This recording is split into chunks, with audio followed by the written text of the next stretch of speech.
Welcome. Good morning. Hey, I'm Keith, and we're going to talk a little bit about it's not about you today. That's right. It's not about you. It's Daily Chronicle. It's where we leave messages in a bottle that's in a video format for our future selves and for our daughters and build some community with you. All right. So look, I really just wanted to sing Christina Aguilera right there, by the way. genie in a bottle. Yeah. Throw it back. Show your age. And also, that song was the bee's knees. Yeah. It reminds me of working at Pizza Hut, but moving on. So I got a garbage night of sleep last night, which I now know you did as well. But here's the thing. I got up and I texted you. I was like, hey, I'm up early. You want to do this? And there was a typo in my message, but then you responded, I needed a laugh. I needed a laugh. Thanks for that. Whatever. And then right, sure. Yeah. And so I started going through all these things in my head. Like this high and mighty side of me went off, and it was like,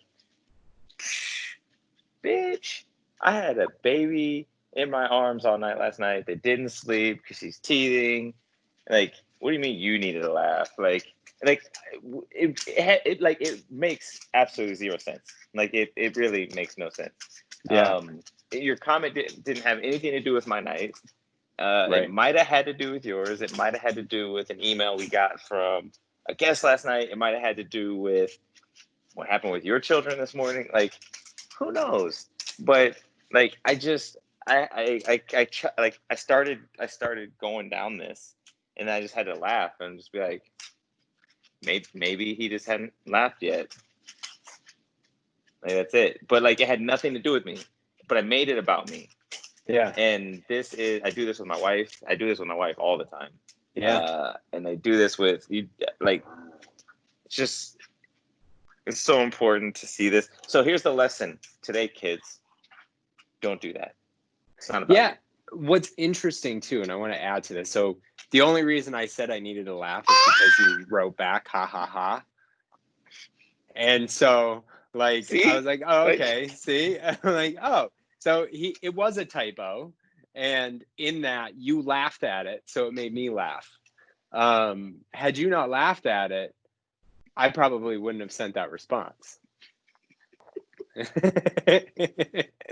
So this goes into, I actually want to expand this to actionable things for anybody in the audience, because this goes into everything we do.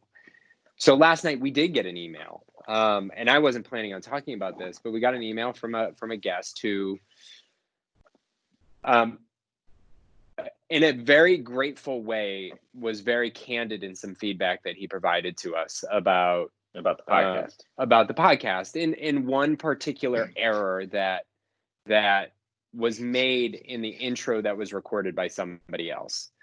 And my expectation when I listened back to this, and I'm going through a bit of a guilt spiral at the moment, I was like, I thought about it, and then I was like, we got to get going, and it's minor, and we'll just move forward and we'll go, right?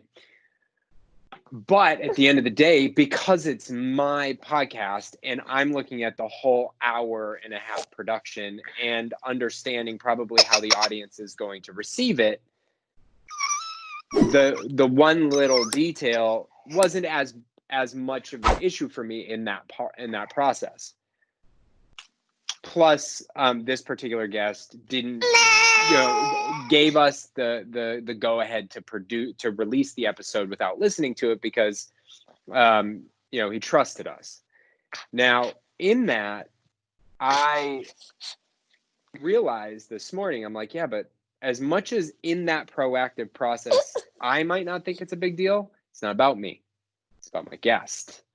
And I think it's a really important message, as you're talking about. It's maybe not about you, it's about your customer. So maybe we don't know what matters to our customers a lot of times in those little things when you're doing a contract negotiation and they come back and they're fired up because it's an and not a the, right? Like, and you're thinking, this is dumb, But again, it's not about their you. thing. It's Yeah. about them and asking the question or getting in. And I got to be honest, like Rodney's response back to our guest led to a great positive conversation over email, because he embraced what the guest was saying without getting defensive, aggressive, or irritated. And as a result, we end up with a positive, we'll make the corrections, but we had a really good positive conclusion to that email chain. And Rodney didn't make it about him, made it about the guest. And at the end of the day, I think there are so many ways, and I do this with my wife all the time too. And I'll say, so one thing on that, another actionable thing is like, so we got feedback, and at first I was like feeling all kinds of negative and like, oh my God, we messed up, like we ruined a relationship. Yeah. And that's not the case. But as I was thinking about it, it's like, all right, what can I do to make this right? Like, can I do anything to make this right? And if I can, like, what is it? And then secondly, I started looking in like at me or at our podcast process in this case, saying, is there anything that I can do better to prevent this happening in the future? Because my instinct was to say, this hasn't broken before. We've done this 87 times. Like, it's always worked. So why should I change it? And it only takes one for me to say, you know what, but we can do this better. And I think that that's like, just because something's worked doesn't mean it can't be changed and be made better. So it's not about you. It's not about you. And just because it's worked 87 times, and just because it's worked 87 times and broke once doesn't mean it won't break the next 87 times. Right? And it's not about you, and yet it is about the work you're willing to do on your side, and that's the only thing that you can control. That's it. And this is such a good topic of conversation that we discuss a lot, and I'm glad you decided to bring it up this morning. And I find it humorous, the reason for bringing it up this morning, and just kind of the stories we tell ourselves, only never to ask the question to clarify, only to find out that in the grand scheme of things, it was only because I did something. Right? Yeah. I said, ha, ha, ha. Yeah. Well, yeah, exactly. So, all right. What do you do? How do you tell stories? Do you notice yourself telling stories? That's the question. How do you insert yourself into things where, you're really not, it feels like you're there, but it's really not. Is it the person driving to cut you off? Is it? Yeah. All right. Yeah.